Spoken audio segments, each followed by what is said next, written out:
Good morning, everyone. Good morning, sir. Good morning, sir. Good morning. Good morning, sir.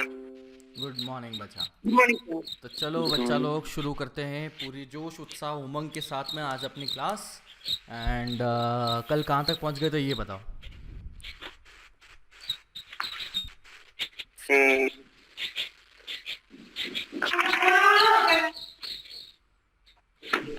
हाँ जी, कहाँ तक पहुँचे थे कल? Moving charge की मैग्नेटिक फील्ड। मूविंग चार्ज की वजह से मैग्नेटिक फील्ड हमने निकाल ली थी। उसमें हमने ये देख लिया था कि कहाँ पर हम रिंग का इस्तेमाल कर सकते हैं और कहाँ पर हम रिंग वाले फॉर्मूले का इस्तेमाल कर सकते हैं, कहाँ उसका यूज़ कर सकते हैं। इतना समझ में आया कि बाबा?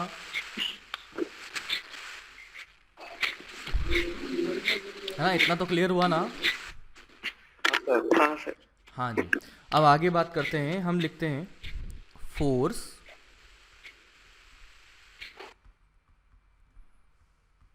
On a moving charge in magnetic field. कि बाबा एक मैग्नेटिक फील्ड है, उसमें एक मूविंग चार्ज अगर एग्जिस्ट करता है तो हम देखना चाहते हैं कि उस पर फोर्स कितना लगा है। तो देखा गया कि लेट्स से मैं इंडिकेट करता हूँ, इस तरह से यहाँ पर मैग्नेटिक फील्ड बनी हुई है।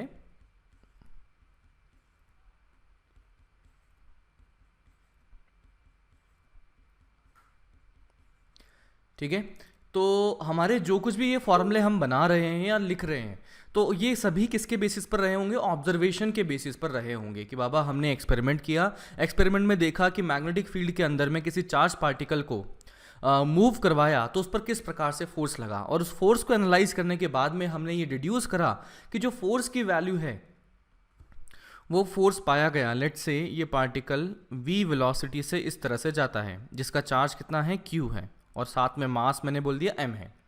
तो मैं कहता हूं कि बाबा यहाँ पर जो फोर्स लगता हुआ पाया गया, force on a charge particle in magnetic field, वो पाया गया q, this is charge v cross p। तो हमने देखा कि सबसे पहले तो ये बात तो समझ में आ जानी चाहिए कि जो कुछ भी हम कर रहे हैं वो हम फिजिक्स में जो पढ़ रहे हैं वो ऑब्जर्वेशन के बेसिस पर जनरेट हुआ है। फॉर्मूला पहले नहीं आया, पहले क्या आया? ऑब्जर्वेशन आया, और उसके बेसिस पर हमने डिड्यूस किया कि बाबा ये नहीं, ये हो सकता है फॉर्मूला, है ना। हिट एंड ट्रायल भी हुए होंगे। इनफैक्ट ग्रेविटेशन में मैंने आपको बताया था क्या कि जो इसकी डिस्कवरी थी, न्यूटन ने जो डिस्कवरी करी थी ग्रेविटेशन की, वो 3-4 साल तक डिले हो गई थी। इस बारे में कुछ बताया था क्या? हाँ बताया। हाँ बिल्कुल। तो वंस अगेन हमारे पास जो कुछ भी फॉर्मूलेज हैं जो हम डिराइव करते हैं या हम डिड्यूस करते हैं या ऑब्जर्व करने के बाद में हम निकालते हैं कि इस लॉजिक की मदद से बनेगा, तो वो फॉर्मूले अगर एक्सपेरिमेंट को सेटिस्फाई कर रहे हैं, एक्सपेरिमेंट को एक्सप्लेन कर रहे हैं, तो वो फॉर्मूला वैलिड हो जाएगा। अगर वो सेटिस्फाई नहीं कर रहे हैं तो वो वैलिड नहीं होगा। तो हमने देखा कि मैग्नेटिक फील्ड में किसी चार्ज पार्टिकल जिसका चार्ज q है, वेलोसिटी v से गया, तो इस पर जो फोर्स लगता हुआ पाया गया वो पाया गया F is equal to q v cross p।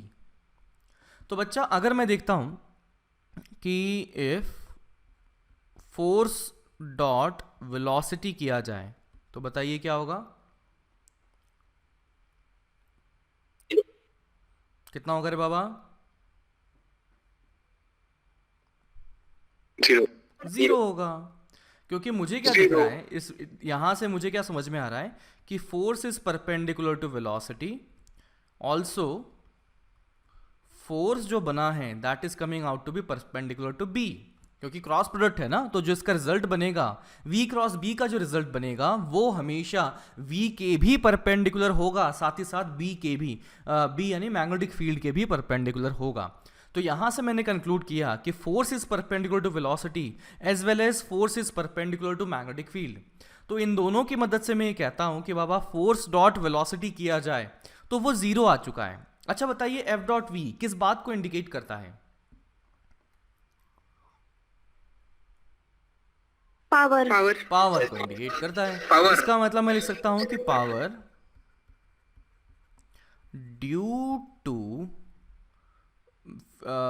Magnetic field force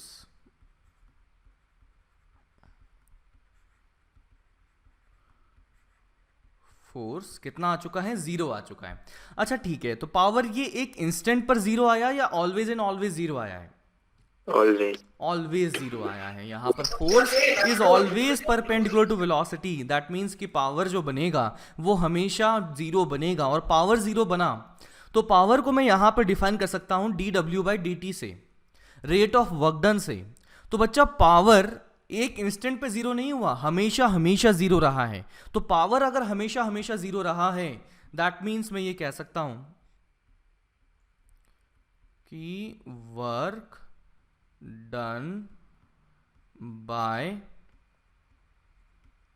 magnetic field force on charge particle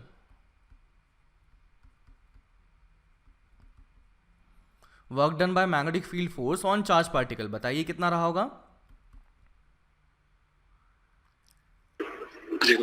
0, शून्य, 0 रहा है। अच्छा बताइए, अगर यहां पर ये वर्क डन 0 रहा और मैं लेता हूं कि सिर्फ और सिर्फ हमारे पास कौन सा फोर्स था, सिर्फ और सिर्फ ओनली एक्टिंग फोर्स था, मैग्नेटिक फील्ड का force.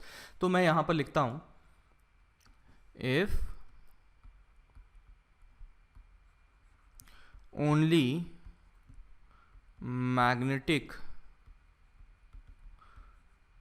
field force is acting on charge particle,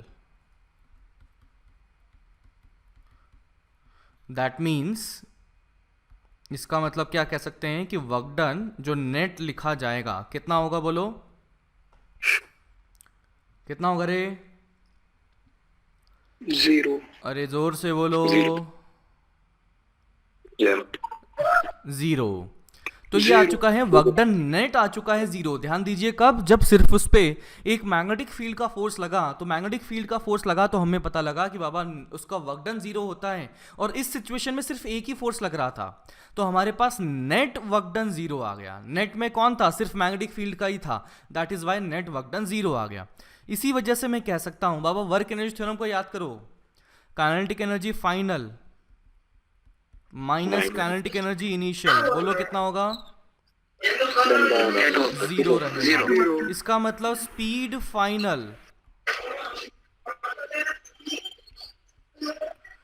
Minus initial. Equals to speed initial. कोई दिक्कत है क्या? वो बोलो कि बाबा काइनेटिक एनर्जी फाइनल हुआ और काइनेटिक एनर्जी इनिशियल हुआ, दोनों आपस में इक्वल हो चुके हैं। ये तभी हो सकता है जब स्पीड फाइनल और स्पीड इनिशियल बराबर रहा होगा। इसका मतलब यहां पर मुझे क्या समझ में आ चुका है कि speed of charge particle remains constant when only force due to magnetic field is applied.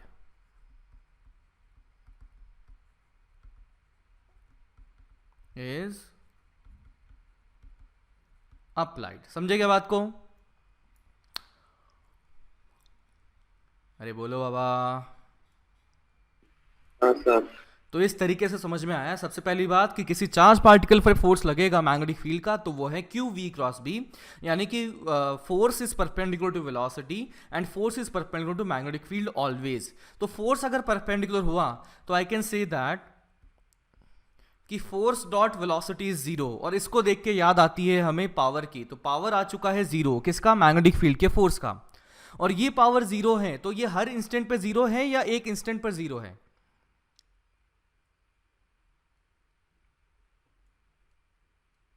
मर गए रे। हर इंस्टेंट पे एवरी इंस्टेंट पर इसकी 0 बना हुआ है। और हर इंस्टेंट पे अगर 0 बना तो बच्चा आप ये कह सकते हैं कि बाबा हर इंस्टेंट पे अगर पावर 0 है, दैट मीन्स कि हर इंस्टेंट का जो ये टोटल बन जाएगा, यानी कि नेट वर्क डन 0 बन जाएगा, 0 बन जाएगा। तो इसका मतलब मैं कह सकता हूं कि बाबा सिर्फ और सिर्फ मैग्नेटिक फील्ड का फोर्स अगर एक्ट करता है इस पर, सिर्फ और सिर्फ मैग्नेटिक फील्ड का फोर्स अगर इस पर लगता है, तो मैं कह सकता हूं कि इसका वर्क डन 0 पाया जाएगा। और वर्क डन 0 पाया गया तो मैं कह सकता हूं कि वर्क एनर्जी थ्योरम से kinetic energy final minus kinetic energy initial is zero, और ये इसका मतलब speed final is speed initial, इसका मतलब स्पीड रिमेन्स कांस्टेंट। कब? जब हमारे पास सिर्फ और सिर्फ मैग्नेटिक फील्ड का फोर्स लगता है। तो सर क्या हमेशा सिर्फ मैग्नेटिक फील्ड का फोर्स लगेगा क्या? कोई और फोर्स नहीं लग सकता क्या? लग सकता है। तो उस सिचुएशन में क्या करेंगे? उस सिचुएशन में यहां पर मान लीजिए 3 4 5 फोर्सेज हैं, कितने भी फोर्सेज हैं, तो सिर्फ और सिर्फ एक मैग्नेटिक फील्ड के फोर्स की बात करेंगे, और वो वाला फोर्स कितना बोलेंगे? जीरो बोलेंगे, उसका वर्कडन जीरो बोलेंगे। इसके अलावा बाकी सभी का हमें एनालिसिस करना पड़ेगा, जैसे अभी तक हम करते आते थे कि ग्रेविटेशन का वर्कडन mgh या फलाना फलाना फलाना, फ्रिक्शन का वर्कडन, जो कुछ भी है। तो हमें समझ में आता है कि बाबा सिर्फ और सिर्फ मैग्नेटिक फील्ड का फोर्स का वर्कडन जो बनेगा वो जीरो बन जाएगा। समझे क्या बात को? Yes sir. नोट कर लिया क्या? अरे बोलो Yes, बाबा। sir. हाँ जी। तो चलिए अब चार्ज पार्टिकल पर लगने वाले फोर्स की बात करते हैं, और उसमें डिफरेंट डिफरेंट सिनेरियो लेते हैं। तो केस 1। अरे चुप रहे अब तुम। सर एक मिनट सर। अरे क्या रही बाबा, तुमसे जब पूछता हूँ तब तक चुप बैठे रहते हो। सर लिख लिया क्या? सर बोलने वाला सर, माइक चालू करने से पहले एक दिन में बोल वाला होगा। एक मिनट सर बस। इतना क्या? और ऊपर? नहीं बस सर।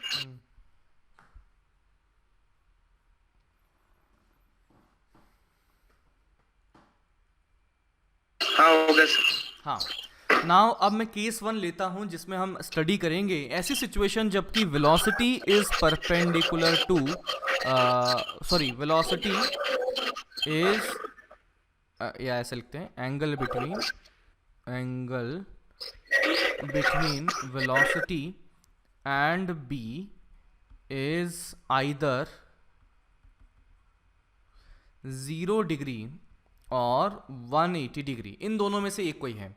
कि हमने ले लिया कि वेलोसिटी और बी के बीच में कोई एंगल अगर है तो वो या तो 0 है या 180 है। तो बताइए force due to magnetic field कितना बना? 0 बन जाएगा। शून्य। ड्यू टू मैग्नेटिक फील्ड ये आ जाएगा 0, because angle between them is 0 और 180, तो क्रॉस प्रोडक्ट 0 आ जाएगा। क्रॉस प्रोडक्ट 0 तो इसका मतलब फोर्स आ जाएगा 0। इसका मतलब फोर्स 0, तो पार्टिकल जो होगा ये अगर वेलोसिटी इस तरफ है एंड मैग्नेटिक फील्ड भी इसी तरफ कर दिया, तो यहां से क्या हो जाएगा? ये पार्टिकल जिसका चार्ज है q, मास m, तो ये क्या हो जाएगा? This moves undeviated. ऑब्वियसली हम किसकी बात कर रहे हैं? सिर्फ मैग्नेटिक फील्ड के फोर्स की बात कर रहे हैं। अभी कुछ और फोर्स आ जाएगा तो मुड़ जाएगा, फिर मेरे पीछे मत आना सर अनडेविएटेड नहीं गया। समझे क्या बात को? अरे यार ऐसे क्या बोले सर? मैं सिर्फ और सिर्फ मैं यहाँ पर किस फोर्स की बात कर रहा हूँ? मैग्नेटिक फील्ड के फोर्स की बात कर रहा हूँ। हो सकता है इस पार्टिकल पर और कई प्रकार के फोर्स लग जाएं, तो उसके बारे में अभी नहीं बात कर रहे हैं। अभी सिर्फ और सिर्फ इसकी बात कर रहे हैं कि बाबा मैग्नेटिक फील्ड का फोर्स इसको कैसे पाथ देगा। तो मैंने देखा वेलोसिटी और बी के बीच का एंगल या तो 0 और 180 कर दिया गया, तो इसका पाथ कैसा बनेगा? अनडेविएटेड। इसका मतलब स्ट्रेट लाइन पाथ बनने वाला है। समझे क्या? ओके। अब आता है केस 2, और इस पर खूब सारे सवाल बनेंगे। तो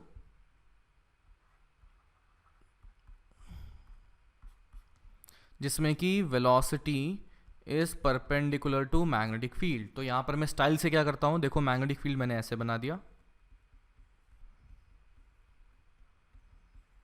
अंदर की तरफ, एंड वेलोसिटी को इसके परपेंडिकुलर रखा। परपेंडिकुलर रखना है तो मैं क्या कर देता हूं, इसी प्लेन के अलोंग में वेलोसिटी रख देता हूं। तो मैंने मान लिया एक वेलोसिटी v इस प्रकार से रख दी, इसका चार्ज q कर दिया, इसका मास m कर दिया। बताइए इस पर फोर्स कहाँ पर लगेगा? ये एक काम करता हूँ, रुको थोड़ा सा इसको आसान कर देता हूँ, लेफ्ट राइट बोलना आसान हो जाएगा। इसको मैं वेलोसिटी को ऐसा दे देता हूँ, ठीक है। तो आप देख सकते हो कि बाबा यहाँ पर इसकी जो वेलोसिटी है that is perpendicular to magnetic field. Velocity कहाँ है? इस ब्लैक स्क्रीन पर है, इस प्लेन के अलोंग है, और मैग्नेटिक फील्ड कहाँ है? अंदर घुसी हुई है। तो वेलोसिटी और मैग्नेटिक फील्ड के बीच का जो एंगल है वो 90 डिग्री बन चुका है। बताइए जल्दी से कि इस पर फोर्स Left. किधर लगेगा, लेफ्ट में लगेगा। Left. चलो ठीक है, लेफ्ट में लगा, तो ये वाला फोर्स क्या स्पीड को चेंज कर रहा है? नहीं. नहीं कर रहा है, तो क्या करेगा फिर? Direction change. Direction change Direction करेगा। change तो डायरेक्शन चेंज करेगा तो ये कहाँ मोड़ देगा इसको थोड़ा सा इधर लेफ्ट में ले जाने की कोशिश करेगा। लेफ्ट साइड में। तो इसको कुछ इस प्रकार से ले जाने की कोशिश करेगा। तो ये मान लीजिए यहाँ पहुँच गया, यहाँ पहुँच गया तो इसकी स्पीड अभी भी क्या लिख सकता हूँ बोलो? V. ऊपर लिख V, सकता हूँ। इस तरीके से V बन गया। अच्छा बताइए, इसकी वजह से जो फोर्स बना है वो कहाँ लगा होगा? क्या सर? इसका यहाँ पर जो पार्टिकल पहुंचा तो फोर्स कहाँ लगा होगा और कितना लगा होगा? लेफ्ट साइड में लगा होगा, लेफ्ट लगा होगा। लेफ्ट नहीं रे बाड़ा, उसको परपेंडिकुलर टू द वेलोसिटी लगा होगा। तो Center अभी की तरफ इस इंस्टेंट पर और देखते उतना ही हैं। लगा। हाँ, और अभी इस इंस्टेंट पर देखता हूं तो फोर्स लगा होगा इतना, और जब ये ऊपर चला गया तो इस पर फोर्स देखा गया तो फोर्स लगा होगा समवॉट लाइक दिस। एंड अगर थोड़ा सा आगे जाता है तो इसका फोर्स हमें पता लग जाएगा कि वेलोसिटी के परपेंडिकुलर है। अच्छा, फोर्स का मैग्नीट्यूड की बात करें तो क्या वो चेंज हो रहा है या नहीं हो रहा? नहीं हो रहा। नहीं सर। अच्छा, पार्टिकल की स्पीड की बात करें तो यहाँ पर स्पीड चेंज हो रही नहीं, है वो कि भी नहीं नहीं। हो रही है? नहीं हो रही. नहीं हो रही है। तो ये दोनों बातें हमें क्या बता रही है कि ये वाला पार्टिकल किस प्रकार का मोशन करेगा? सर्कुलर। सर्कुलर मोशन करेगा। दैट मीन्स ये कुछ ऐसा सा, हाँ, इस तरह से करेगा, और यहाँ पर जो फोर्स होगा वो सेंटर की तरफ लगता हुआ अपीयर हो रहा होगा। अच्छा बताइए कि यहाँ पर अगर मैं रेडियस लिखना चाहूँ तो क्या हम लिख सकते हैं इसकी रेडियस कितना होगा? कितना होगा बोलो? Yes, sir. कैसे करें? सेंट्रीपिटल फोर्स कितना लगा? MV square by R is equal to F. MV square by equal to बरोबर। तो force due to magnetic field अगर लिखें तो उसकी वैल्यू आ चुकी है Q MV by F. V sin 90। तो ये आ चुका है QVB। ये तो मैग्नीट्यूड का गेम खेल लिया हमने, और यही मैग्नीट्यूड हमें सर्कुलर मोशन में काम करने वाला है। तो ये क्या बन जाएगा? QVB बराबर MV स्क्वायर अपॉन R। तो यहाँ से R को right R left equal side to ले गया, R is equal MV square by MV upon QB 2VB। ना, V से V काट दिया ना तो वो MV अपॉन QB आ गया। तो यहाँ से मेरे पास रेडियस आ चुका है, that is equal to MV upon QB, या इसको स्टाइल से और लिख सकते हैं, that is equal to 2M into kinetic energy upon QB। कोई दिक्कत है क्या बोलो? है ना? तो इस तरीके से हम क्या लिख सकते हैं? रेडियस लिख सकते हैं इस पार्टिकल के लिए। अच्छा, इसके बारे में थोड़ी सी बात और अभी आगे करेंगे। तो चलिए एक और चीज़ बात करता हूँ। ये चक्कर काट रहा है, तो चक्कर काट रहा है तो यहाँ पर इसका एक गोल चक्कर काटने का जो टाइम है वो कांस्टेंट है या वेरिएबल है? कांस्टेंट है। कैसे पता लगा कांस्टेंट है? वेलोसिटी कांस्टेंट है, स्पीड रेडियस इज कांस्टेंट है। कांस्टेंट, और रेडियस भी यहाँ पर स्पीड पे डिपेंडेंट है तो वो भी कांस्टेंट। तो यहाँ पर रेडियस भी कांस्टेंट, स्पीड भी कांस्टेंट, तो सब कुछ कांस्टेंट। तो यहाँ पर अगर मैं टाइम लिखना चाहूँ तो एक चक्कर का time 2 pi r by v, जिसको टाइम पीरियड के नाम से भी जानते हैं, उसको मैंने कैपिटल T से इंडिकेट कर दिया। तो क्या लिखूं मैं? 2 पाई r अपॉन v। v तो यहां से आ गया 2 पाई r की वैल्यू है mv upon qb qb upon नीचे में है v। तो ये कितना आ चुका है? 2 पाई m m by upon qb। तो यहाँ से ये जो टाइम t आया है इसको दिमाग में रखना है। निकाल तो अपन बहुत आसानी से सकते हैं, पेपर पे भी निकाल सकते हैं, लेकिन थोड़ा दिमाग में रखेंगे तो टाइम बच जाएगा पेपर में। अब यहाँ से टाइम आ गया, टाइम पीरियड आ गया, तो क्या मैं ओमेगा निकाल सकता हूँ क्या बोलो? कितना होगा ओमेगा? ओमेगा तो p by 2 पर निकालना, QB by M। 2 pi by v। तो इससे पता M by लगा कि QB। बाबा omega is equals to QB upon M। अच्छा बताइए, ये किसी स्पीड पर डिपेंड कर रहा है क्या, या ओमेगा या टाइम पीरियड? नहीं कर रहा है। इसका मतलब मैंने मान लीजिए कि अल्फा, कोई भी मान लीजिए प्रोटॉन को मैंने फेंक दिया, तो प्रोटॉन को बी मैग्नेटिक फील्ड में फेंक दिया, तो चाहे उसकी स्पीड 10 मीटर पर सेकेंड हो, चाहे उसकी स्पीड 1000 मीटर पर सेकेंड हो, उसका टाइम पीरियड यानी कि गोल चक्कर मारने का टाइम और ओमेगा सेम मतलब कांस्टेंट बने रहेंगे, वो चेंज नहीं होंगे। स्पीड चाहे कितनी ही बढ़ा दें या कितनी ही कम कर दें। समझ में आती है कितनी बात? अगर स्पीड बढ़ा दिया जाए तो रेडियस पर कैसे फर्क, क्या इफेक्ट पड़ेगा? रेडियस बढ़ेगा। रेडियस बढ़ जाएगा, है ना। R is equal to M we upon Q B. V बढ़ा दिया जाए तो रेडियस बढ़ गया, और रेडियस बढ़ गया तो यहां पर इसका जो पाथ बनेगा वो भी बड़े सर्कल का बन जाएगा। चलिए, हमने बात कर ली है किसकी? हमने बात कर ली है रेडियस की, हमने बात कर ली है टाइम पीरियड की, हमने बात कर ली है ओमेगा की। चलिए, अगर मैं आगे बात करता हूं कि इफ अ चार्ज पार्टिकल को एक्सेलरेट करवाया है, if a charge particle enters magnetic field after accelerating in potential difference of delta V, then मैं बात करता हूं कि बाबा इसका अगर रेडियस लिखा जाए तो हम लिख सकते हैं M we upon Q B, या लिख सकते हैं root over 2m into kinetic energy upon Q B. और एक और चीज यहां पर अपन लिख सकते हैं, बोलो क्या?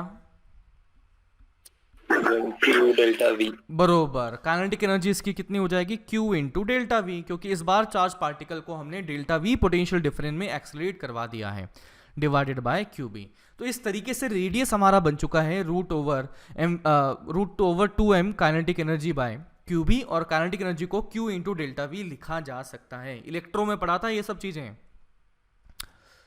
डन है क्या? बोलो डन डन डन। ठीक सर ठीक, वो ऊपर का नहीं लिखा ना? ऊपर का नहीं लिखा तो लिखो।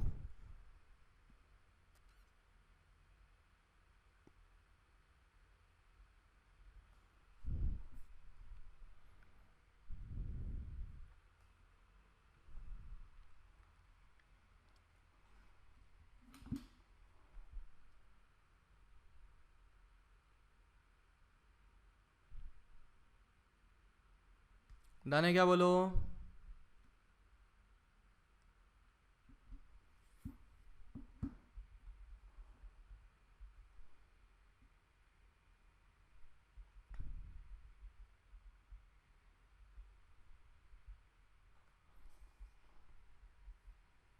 रेडियस, टाइम पीरियड, ओमेगा, ये सब तीनों चीजें याद होनी पड़ेंगी बाबा,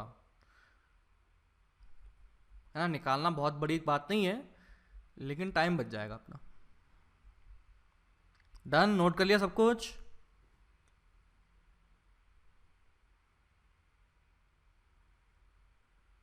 अरे डन क्या रे?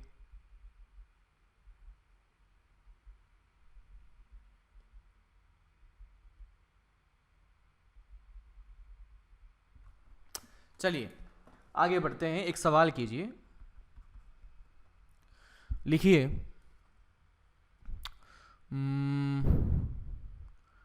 an alpha particle comma hydrogen ion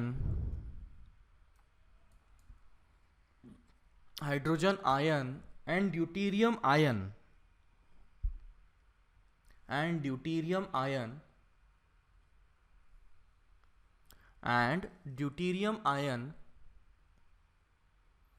is accelerated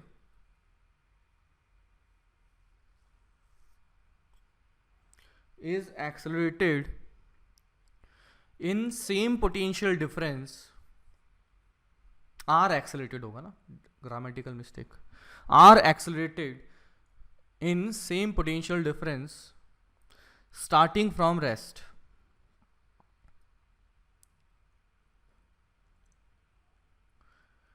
They enter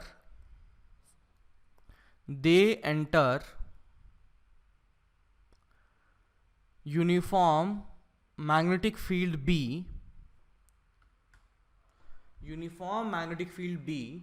perpendicularly they enter uniform magnetic field B perpendicularly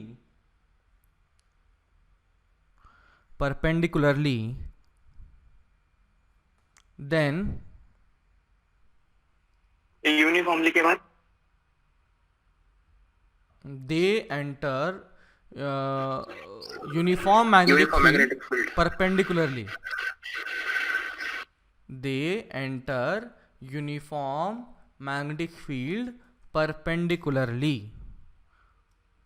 या perpendicular to magnetic field, perpendicular समझ जाओगे आपस में perpendicular, they enter uniform magnetic field perpendicular to magnetic field, perpendicular to magnetic field, perpendicular to magnetic field. Arrange them in decreasing order of radius, time period and angular velocity.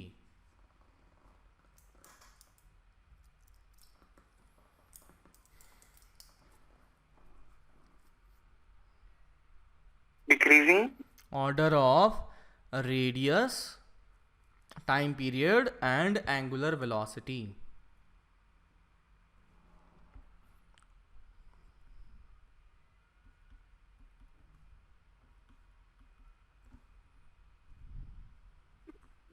Radius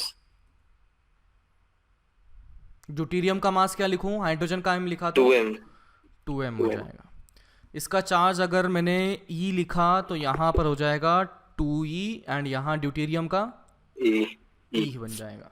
now मैं अगर इसके radius की बात करता हूँ तो ये लिखा जाएगा √2m kinetic energy upon QB. तो यहाँ लिखा जाएगा √2 मास है 4m, काइनेटिक एनर्जी कितना लिखें वो है 2e इंटू डेल्टा वी. समझे गया ये बात? अपॉन क्यूबी यानी कि 2e_b. बोलो समझे कि नहीं समझे? अरे बाबा ऐसे मरे हुए रहते हो, मेरी एनर्जी और डाउन. समझे सर? हाँ तो ये बताओ इसका क्या लिखूं, अब तुम बताओ फिर. 2m e delta v upon E_b. और ड्यूटेरियम के लिए क्या लिखें बोलो?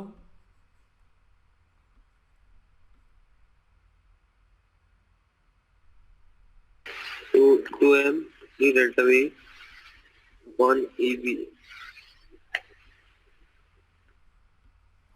कौन सबसे ज़्यादा आ रहा है देखो, यहाँ ये 4 से तो ये 2 गया. अल्फा और ड्यूटेरियम. ये कौन सा सबसे ज़्यादा है? ड्यूटेरियम. ये अल्फा सबसे ज़्यादा, नहीं ड्यूटेरियम सबसे ज़्यादा आ रहा है.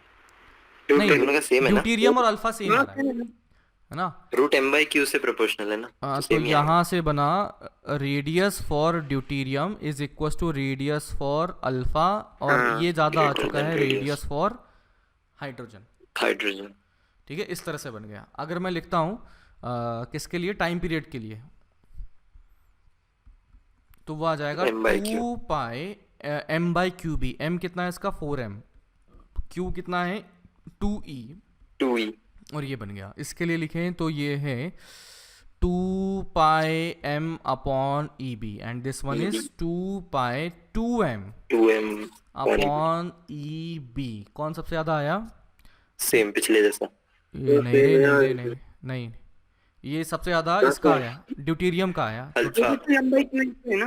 नहीं, अल्फा और ड्यूटेरियम का सेम ही आएगा. ड्यूटेरियम अल्फा ड्यूटेरियम का अरे हाँ. m/q रेशियो सेम है तो सेम ही आएगा. ओ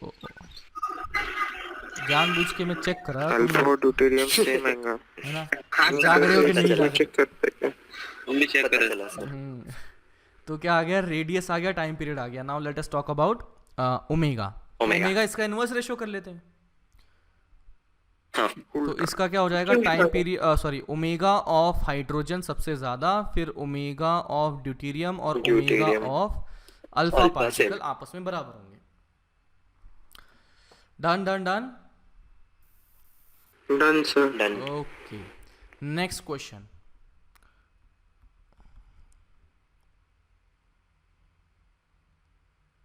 ये एक लाइन है, लक्ष्मण रेखा है ये। इस लक्ष्मण रेखा के राइट हैंड साइड में मैग्नेटिक फील्ड है। देखो बेटा लाइट चली गई, जुगाड़ कर दिया मैंने अब सही टाइम पे। हाँ, तो इस लक्ष्मण रेखा के राइट हैंड साइड में अपना क्या है, इधर मैग्नेटिक फील्ड है, uniform magnetic field B, and वो अंदर की तरफ एंटर कर रही है। इसमें क्या कर दिया, यहाँ पर एक पार्टिकल हमने, यहाँ एक चार्ज पार्टिकल इधर से ऐसे एंटर करवा दिया जिसका ये एंगल है थीटा। ये चार्ज पार्टिकल है q जिसका मास है m, and this enters, the charge particle enters, charge particle enters magnetic field as shown in figure, magnetic field as shown in figure। हमसे पूछा गया है, बताइए कि ये मैग्नेटिक फील्ड के अंदर जो रहा कितने देर तक रहा है। तो पूछा है फाइंड कितनी देर यह मैग्नेटिक फील्ड में रहा।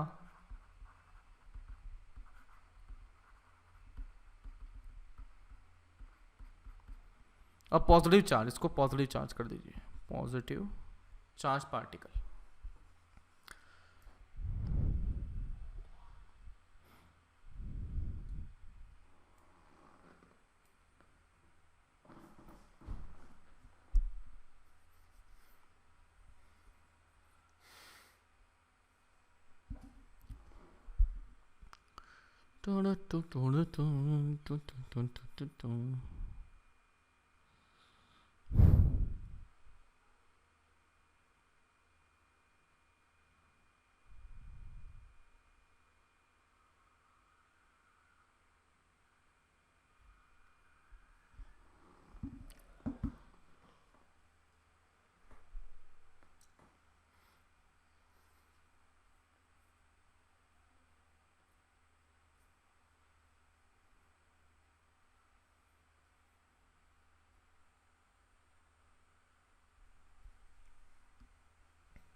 To M theta by Q B. क्या कह रहे बाला, सबसे पहले तो इसका पाथ बताइए, कहाँ मुड़ेगा ये, राइट की तरफ मुड़ेगा, ऊपर की तरफ जाएगा या नीचे की तरफ? ऊपर, ऊपर की तरफ जाएगा, है ना। अपने पास राइट हैंड रूल का ऐसे इस्तेमाल करते हैं। आपको क्रॉस प्रोडक्ट देखना आता है ना बाबा सबको? किसको नहीं आता तो बता दो, शर्माना मत।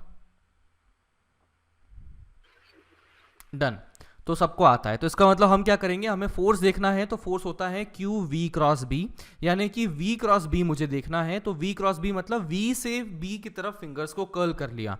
तो वी है अलोंग द प्लेन, बी है अंदर की तरफ मैग्नेटिक स्क्रीन के अंदर। तो क्या करूंगा, वी की तरफ फिंगर्स को किया और बी की तरफ घुमा दिया। तो इसका मतलब इसका जो ये बनेगा, इसका फोर्स जो बनता हुआ पाया गया वो कुछ इस प्रकार से फोर्स बनेगा। और फोर्स इधर बना तो इसका मतलब फोर्स हमेशा सेंटर की तरफ बनता है। तो इसका जो पाथ बनेगा बाबा छोटा वो इस तरह से, सेमी सर्कल नहीं, सेमी सर्कल नहीं होगा ये, मतलब इस तरह से, माइनर आर्क, ऐसा इस तरह से बनेगा। तो अभी रुको, मैं थोड़ा सा ऊपर जाता हूँ रे।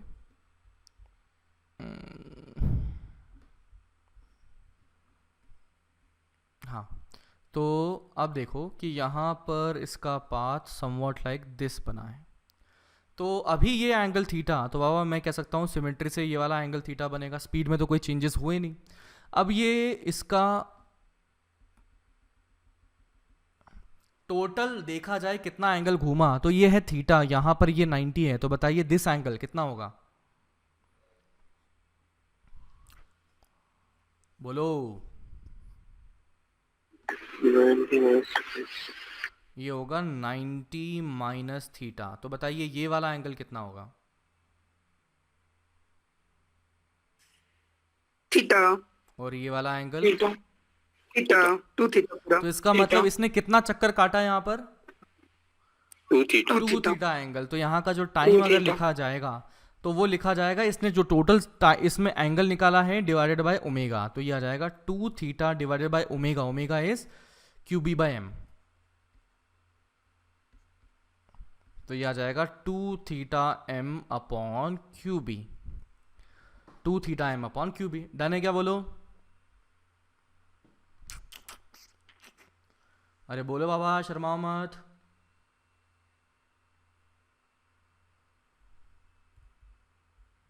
ऐसे मरे हुए से रहते हैं, उनको कुछ पार्टी वार्टी चाहिए लगता है तुम लोगों में, हैं? समझ गए सर। हाँ सर है ना? कौन दे रहा इसमें भी 2-3 लोगों की आवाज आ रही है बस। सही सर। दो सर दो। देव सर देव क्या? चलता था। पहले कंसेंसस तो बनना चाहिए ना, पहले मुझे मेजोरिटी की आवाज तो आए कि हाँ भाई नहीं चाहिए। अब बाकी लोग शांत बैठे हैं तो आई अज्यूम कि बाबा नहीं चाहिए। चाहिए सर। अभी भी 2-4 लोग बोलो हैं। ना रे। चाहिए सर चाहिए चाहिए सर। यूनिटी नहीं है बोलो ना। तुम्हारी क्लास में। चाहिए सर चाहिए सर चाहिए सर। चाहिए सर अरे एक ही बंदा 10 बार बोलेगा तो 10 काउंट नहीं होगा, एक ही काउंट होगा। चाहिए। एक मिनट रुको, कौन कब मिलने का बोलो बस। एक मिनट रुको, क्लास की चाहिए सर। हाँ क्या बोल रहे हो? बोलो। ज्यादा लोग तो मुझे लग नहीं रहे, 2-4 लोग ही हैं जो थोड़े एक्टिवली बैठे हैं। अब दे रहे सर बात हाँ हाँ तो अच्छा, तो गिरी सर वगैरह कभी देते हैं क्या पार्टी? हाँ, और बस गुदी वड़ा पाव खिलाते। क्या साफल्य। क्या देते हैं? बोलते अरे, नहीं सर ऐसे नहीं देते कभी अच्छा गिरी सर नहीं देते ना? गोली वड़ा पाव, गोली वड़ा पाव। साफल्य नहीं देते सर। वो बोलते कि गोली गोली देते गोली। मेरा बर्थडे साफल्य है। नहीं देते सर अच्छा गोली देते हैं क्या? सर बर्थडे भी विश नहीं करने देते। अच्छा बर्थडे विश करने भी नहीं देते? नहीं बोलते मेरा बर्थडे साफल्य है। साफल्य है मतलब? मतलब वो जो फेलिसिटेशन प्रोग्राम होता है रिजल्ट के बाद। ओह ठीक। अच्छा सर का बर्थडे कब आता है? 17 जैन। अच्छा अच्छा अच्छा अच्छा अच्छा अच्छा हाँ, बात कुछ सुनी थी मैंने इस बारे में। ठीक है ठीक है। उस टाइम तो शायद फैकल्टीज लोग शायद पार्टी करने कहीं गए थे, मस्त घूमने फिरने, है ना? हाँ, तुम लोगों को कुछ नहीं दिया? नहीं नहीं सर कुछ भी नहीं नहीं ये तो कितना दूर की बुरा बात, मेरे हुआ को भी तुम कुछ नहीं मिला। बहुत बुरा हुआ रे तुम सर लोगों आप फर्स्ट है हम हमको को। हाँ हाँ छुट्टी दी थी। वाओ छुट्टी दी थी ना? अरे वो तो फैकल्टी लोग मजे करेंगे, तुम लोगों को कौन पढ़ाने आएगा रे? तुम क्या झाड़ू मारने आए हो कोचिंग में? तो चलो ठीक है ठीक है ठीक है। तो जिस दिन सर, गिरी आपका सर कब देंगे है ना सर? उसके अगले दिन मैं दूंगा अरुण ना। मैं सर सर आपका कब है? आपको देने की नहीं है। सर एक साथ दो क्या मजा सर नहीं। आपका बर्थडे कब है आपका बर्थडे कब है मेरा सर? बर्थडे निकल गया 7 मई को है। ठीक है कर लेंगे सर हाँ अगले सब ठीक है। बिलेटेड भी चलता सर पार्टी। नहीं नहीं, अरे तो विश तो करना पड़ता ना, क्या फ्री में आ जाओगे?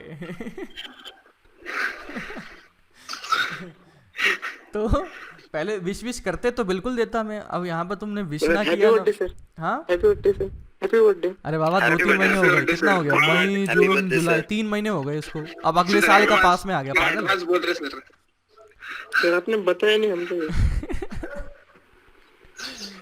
अच्छा कोई बात नहीं है, कोई बात नहीं। तो अच्छी बात है ना, ये तो नहीं बताया तो। साफल्य इज द फाइनल बर्थडे सबका, ठीक है? तो अब इस साल कब होगा साफल्य? अब देखो, उम्मीद ही करते हैं कि साफल्य इस साल कभी तो होगा।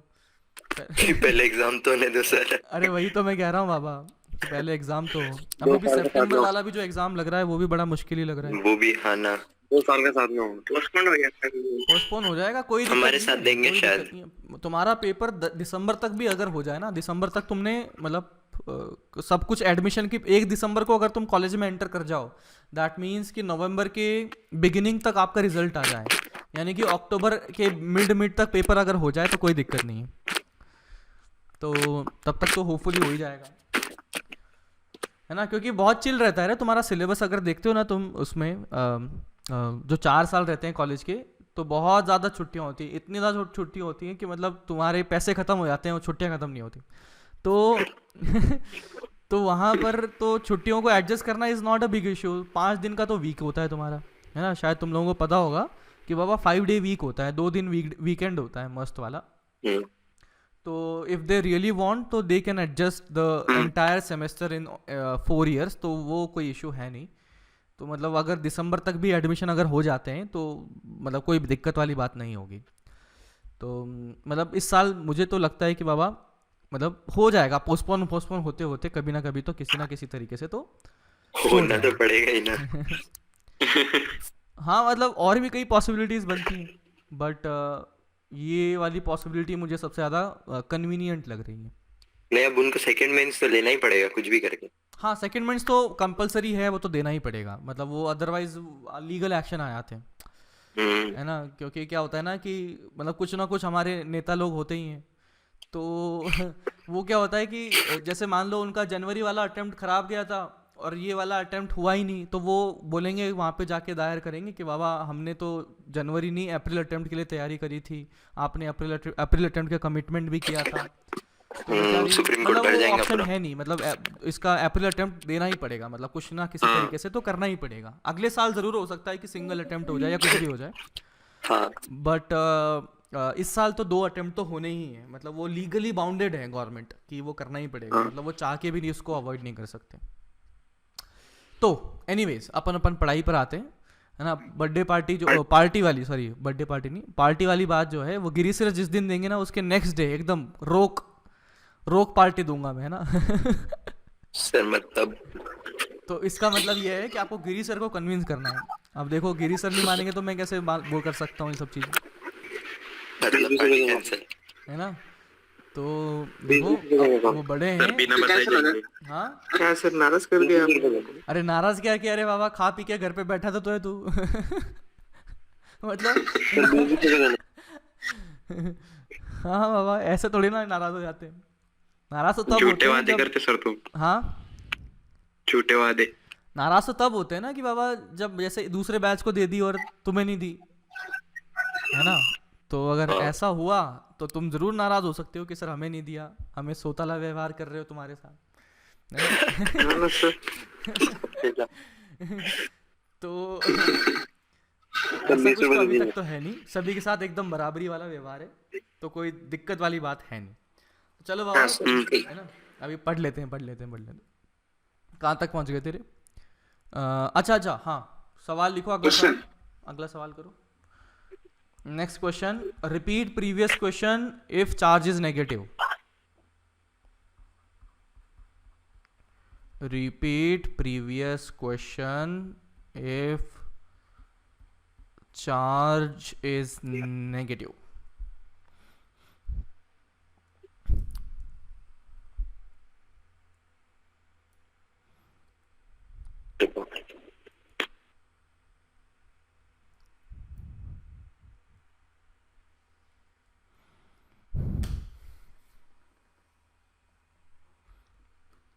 सर वैसे ही एंगल से देखा थीटा। सब कुछ सेम सवाल।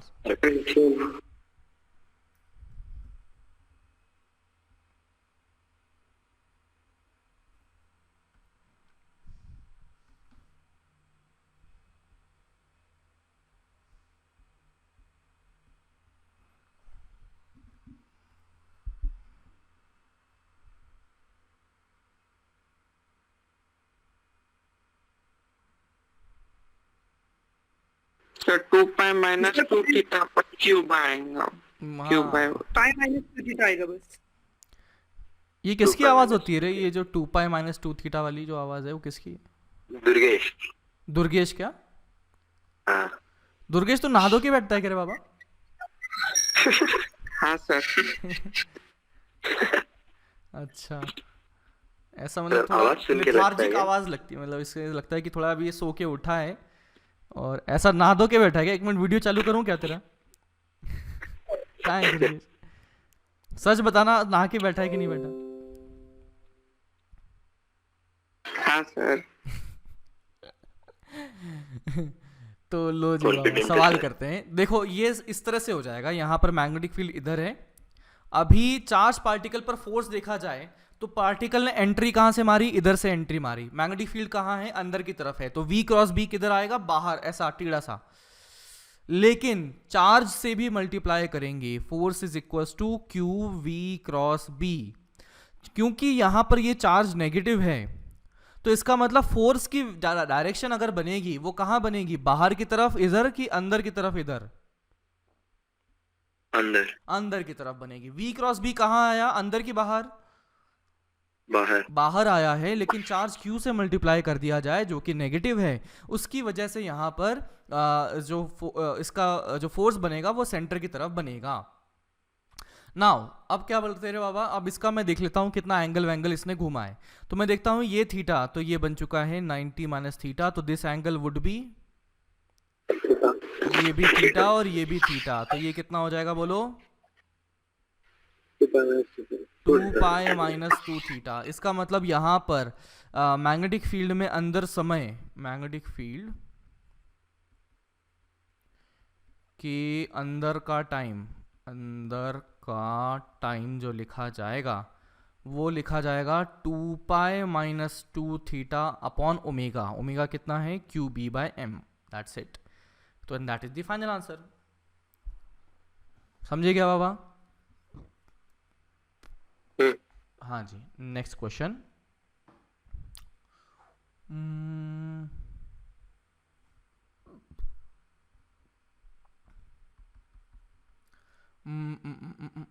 क्या था?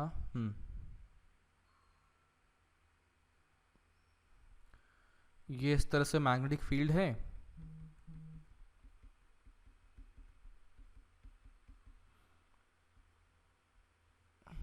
और ये चार्ज पार्टिकल इधर ऐसे एंटर किया, Q चार्ज है, मास m है और इसकी स्पीड v है, और ये जो दूरी दिया गया है ये d दे दिया गया है। तो हमसे पूछा गया है बताइए मैग्नेटिक फील्ड में कितना समय इसने गुजारा। मैग्नेटिक फील्ड में कितना टाइम स्पेंड किया। डी का कोई रिलेशन नहीं है? नहीं, अपने को सारे केसेस देखने पड़ेंगे। सही डायरेक्शन में सोच रहे हो? अपने को केसेस बना के सोचने पड़ेंगे कि यहाँ पर क्या क्या होगा। सर 1 मिनट ऊपर लो ना।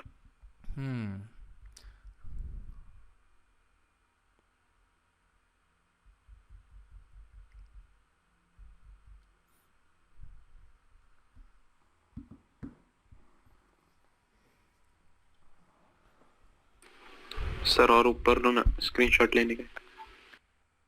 अब इससे भी ऊपर? हाँ सर।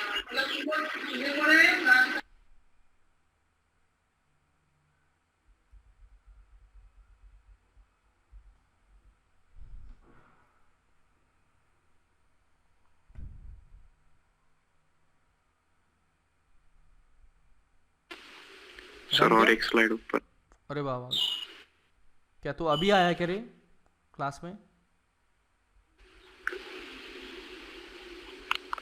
हाँ, तूने अभी एंट्री मारी है क्लास में?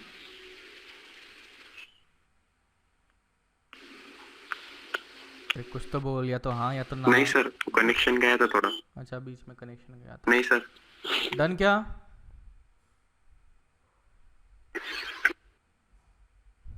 बीच में किसी को जुकाम हो रहा है रे? हाँ सर, हाँ। जुकाम। थोड़ा सा ध्यान रखो, डिस्टेंस बना के बैठो क्लास में, है ना? आपको हाँ सर, हाँ। मैंने सर मुझे डरा दिया था तुम लोगों ने उस दिन। तुम लोगों ने उस दिन मेरे को इतना डराया, मेरे रात को नींद नहीं आई। बेटा आप तो गए। बेटा आप तो गए। इन लोगों ने बद्दुआं लगाई हैं बहुत बढ़िया बढ़िया। Sir m/bq sin inverse d by r। ठीक है ठीक है ठीक है ठीक है। जब d छोटा है और d इक्वल टू r हो गया तो m/2 bq। m/2 bq चक्कर का bq into pi। हाँ, पाई भी आएगा बरोबर। अरे बाप रे। और अगर dr से बड़ा हो गया फिर तो हाँ pi m/bq। अरे यार, तुम लोगों की बद्दुआ लगती रहती है मेरे को। तुम ही लोग करते होंगे ये काम। तो आज 11th वाले तो बड़े मासूम होते हैं, पता है? 11th वाली क्लास में जो आते हैं ना, लगता सर 11th वाली क्लास Offline में नहीं बड़े है। मासूम होते हैं, एकदम टीचर के एकदम बच्चे रेस्पेक्टफुली भी। रहते हैं। 12th में आने के बाद में थोड़े तुम्हारे तेवर बदल जाते हैं, है ना, कलर चेंज हो जाता है, अरे सर नहीं क्या। सर, वो अभी नए स्टूडेंट है ना, तो थोड़ा हाँ एग्जैक्टली वही तो। और फिर यहाँ पर हमारे साथ रह रह के क्या तुम पता नहीं क्या हो जाते हो, तुम्हारा रंग बदल जाता है स्टूडेंट आप कैसे हैं? ना। हूँ क्या हूँ रे। तो अब देखो, अब बात करते हैं इसका, या डी के बारे में हमें कुछ नहीं दे रखा, तो हमें यहाँ पर पॉसिबिलिटीज से चेक करनी पड़ेंगी कि डी का अलग अलग चीज़ें क्या होंगी। तो सबसे पहले तो मैं इसका पाथ बनाता हूँ, तो कैसा बनेगा रे पाथ, इसका पाथ बनेगा ऊपर की तरफ। तो इट मे बी पॉसिबल कि केस 1 कि डी जो है वो मैंने ग्रेटर देन या इक्वल कर दिया आर के, तो इसका पाथ कैसे बनेगा, इस तरह से बन जाएगा। समझे क्या, v क्रॉस इक्वल टू के लिए भी। ठीक है। तो इस तरीके से यहाँ पर ऐसा पाथ कैसे बनाया बाबा, सेंटर सबसे पहले पहचानो, सेंटर के लिए फोर्स निकालो, तो फोर्स ऊपर लगा तो सेंटर यहाँ, तो गोल चक्कर ऐसा बनेगा ऊपर की तरफ। तो अब मैं देखता हूँ कि d अगर greater than equal to R कर दिया, तो आई कैन से दैट कि बाबा यहाँ का जो टाइम होगा वो होगा टाइम पीरियड का आधा, यानी कि 2πm/cube डिवाइडेड बाय 2, यानी कि πm/cube, and that is the final answer. कौन सा, सिचुएशन 1 का। अगर case D equal to R पे भी। हाँ आर पे भी वो क्या कर देगा इधर, जैसे R- ये जस्ट वो इधर तो ओके, ऐसे। वैसे आप ठीक। हम्म, केस 2 की बात करता हूं, तो केस 2 में क्या हो जाएगा बाबा कि जब मैंने डी बोल दिया छोटा है इससे, तो अगर इस सिचुएशन में बना तो बाबा कैसे बनेगा देखना, मैं डायग्राम दोबारा बनाता हूं दूसरा। तो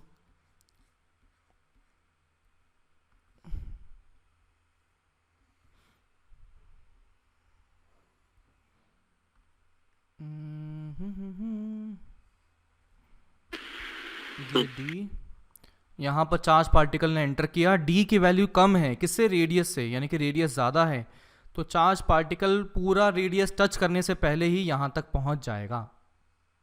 इसका सेंटर कहाँ होगा, इस पॉइंट के ऊपर की तरफ कहीं होगा, यहाँ कहीं सेंटर सी मान लिया।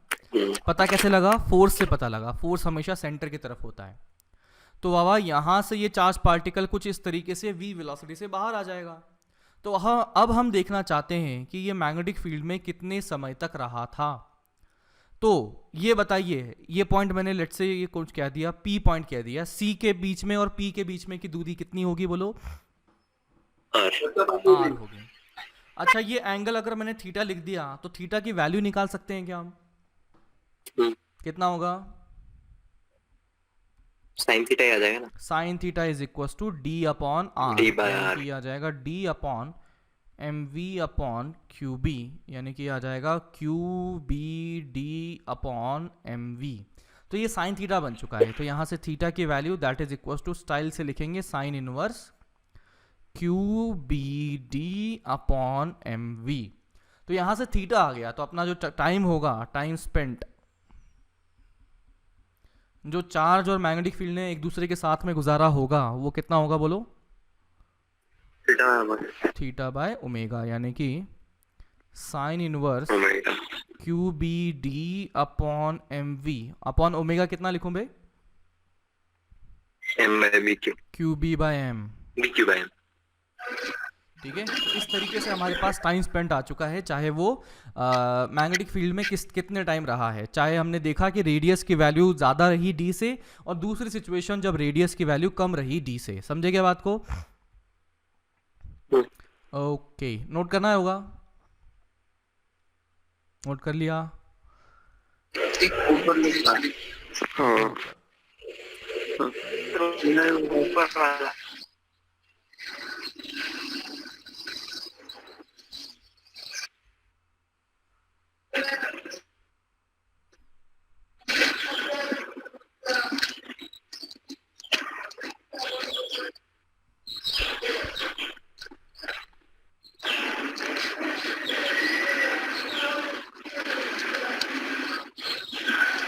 Done.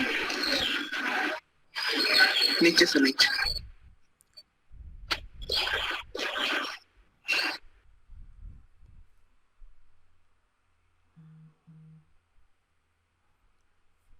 Done done done done. Done sir. Next जो होगा वो काफ़ी इंटरेस्टिंग है। एंड हमने अभी तक दो केसेस देखे हैं, जब Q और जब वेलोसिटी एंड मैग्नेटिक फील्ड के बीच में एंगल 0 है तब हमने देख लिया, जब एंगल इसके बीच में 90 डिग्री है तब हमने देख लिया। एंड केस 3 अब हम देखते हैं, जब हमने कर देना है कि देयर इज सम एंगल, यानी कि 0 भी नहीं है, 180 भी नहीं है और 90 भी नहीं है, कुछ एंगल है। तो angle between velocity and b is theta. तो व्हाट आई डू, ये मैंने कर दिया, b इस तरफ है एंड ये वेलोसिटी इस डायरेक्शन में है और ये एंगल मैंने थीटा कर दिया। चलिए अब बताइए, व्हाट डू यू थिंक, कैसा पाथ बनना चाहिए इसका? क्या बोलते इसको? हाँ जी सर क्या बोलते इसको? हाँ, स्पाइरल जैसा। स्पाइरल नहीं, स्प्रिंग जैसा। हाँ, हेलिकल कहा जाता है। आगे भी बढ़ेगा, घूमेगा भी। हाँ, हेलिकल। चलिए देखिए यार, ये वेलोसिटी है। वेलोसिटी क्या है? वेक्टर है। वेक्टर के कंपोनेंट कर सकते हैं क्या रे बाबा अपन? तो इधर बताओ कंपोनेंट ये कितना होगा? v cos theta. अच्छा बताइए, v cos थीटा और b के बीच का एंगल 0। तो इसका मतलब v cos थीटा और b की वजह से जो पाथ बनेगा कैसा बनेगा? Straight line. अगर मैं बात करता हूँ ये दूसरा वाला कंपोनेंट कितना बना, बोलो? v sin theta. अच्छा बताइए, b और v sin थीटा के बीच का एंगल 90 डिग्री। तो क्या ये एग्जैक्टली वही बन चुका है जो हमने केस 2 में देखा था? हाँ। तो एक काम करो, अपना हाथ लो और v cos थीटा को छुपा दो, है ना, v cos थीटा को छुपा दो। तो यहाँ पर हमें क्या दिख रहा है कि बाबा v sin थीटा एक वेलोसिटी है जो b के परपेंडिकुलर बनी हुई है। तो जल्दी से बताओ इसकी रेडियस कितनी लिखी जाएगी? mv sin theta by v। mv sin theta upon qb। ऐसा क्यों? क्योंकि बाबा काम की वेलोसिटी हमारे पास कौन बनी? v sin theta. v cos theta तो निकम्मा निकला। तो यहां से हमारे पास r जो लिखा गया, इतना लिखा गया। अगर मैं चक्कर का टाइम लिखता हूं, टाइम पीरियड कितना लिखें?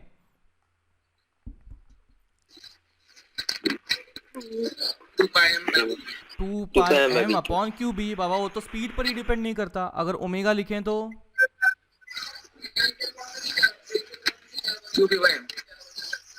qb बाय m लिख जाएगा। चलिए यहाँ पर तो हो गया। तो अभी हमने किसके बारे में सोचा? इसके v sin थीटा के बारे में सोचा। उसकी वजह से इसका पाथ कैसे बनेगा? इसका पाथ कुछ इस प्रकार से बनेगा, दिखाता हूं मैं। कैसा बनेगा रे बताओ? v sin theta cross b। इसका फोर्स की डायरेक्शन कहाँ आई, अंदर या बाहर?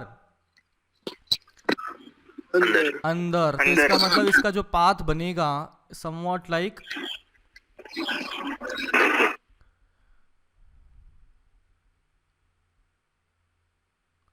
ऐसा बनेगा, समझे क्या?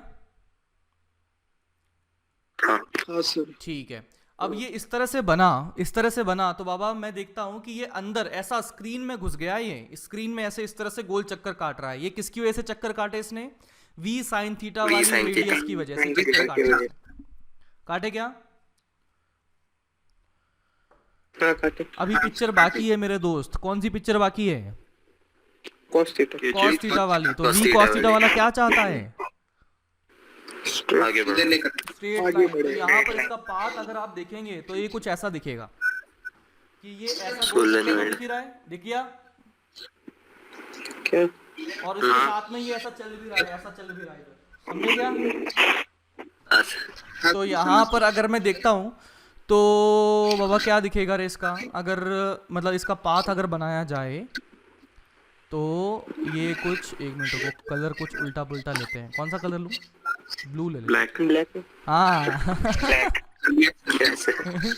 अरे चमत्कार ही पैदा हुए हो तुम।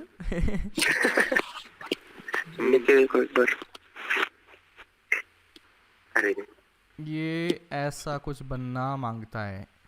ये इधर राइट साइड में क्यों जा रहा है? v cos थीटा की वजह से। गोल क्यों घूम रहा है? v sin थीटा की वजह से। समझे क्या? अच्छा, अब यहां पर एक टर्म बनती है पिच। क्रिकेट वाली कैसे? पिच नहीं, क्रिकेट वाली पिच पिच होती है। दूसरा आप कलर। एरर पढ़ ही लिया ना अपन ने तो। एरर में मैंने बताया था ना स्क्रू गेज, स्क्रू गेज में पिच बताई थी, क्या थी पिच बताओ।